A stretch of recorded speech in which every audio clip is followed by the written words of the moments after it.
AP liquor scam పై మంత్రి లోకేష్ సంచలనమైన వ్యాఖ్యలు చేశారు. మాజీ మంత్రి పెద్దిరెడ్డి రామచంద్రారెడ్డికి లోకేష్ ఓపెన్ ఛాలెంజ్ విసిరారు. పెద్దిరెడ్డి కంపెనీ PLR లోకి ఆధార్ నుంచి డబ్బులు వచ్చాయని ఆరోపించారు. డబ్బులు వాళ్ల కంపెనీలోకి రాలేదని పెద్దిరెడ్డి చెప్పగలరా అని లోకేష్ ప్రశ్నించారు.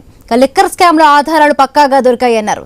ఒక లిక్కర్ కంపెనీ 400 కోట్ల విలువైన బంగారు కొనుగోలు చేసిందని వెల్లడించారు. బంగారంతో లిక్కర్ తయారు చేయలేరు కదా అని ప్రశ్నించారు. బంగారం ఎక్కడి నుంచి వచ్చింది, ఎక్కడికి వెళ్ళిందని లోకేష్ నిలదీశారు.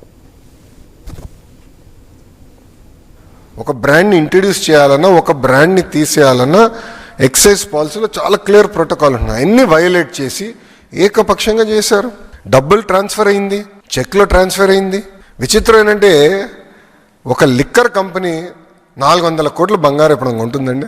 400 కోట్ల రూపాయలు విలువైన బంగారం ఒక లిక్కర్ కంపెనీ కొనింది అంటే ఎవరికి వెళ్ళిందా బంగారం? ఇప్పుడు ఆధారాలతో మాకు దొరికినాయి.